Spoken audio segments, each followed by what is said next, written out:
Hello mga girl! Good morning! Jogging. Tara, mag-jogging tayo. Ito tingnan nyo. Alas 6 ng umaga.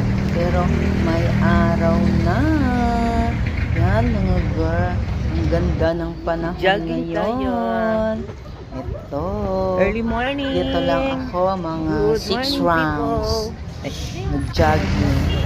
Ayan, tapos after jogging, syempre, magkipag-breakfast tayo dito sa McDo.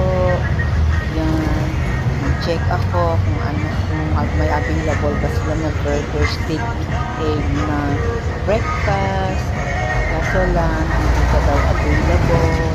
Since malapit naman yung Jollibee. Walang burgers kaya for the breakfast napaisip ako, napunta lang ako ito, sa Jollibee tayo.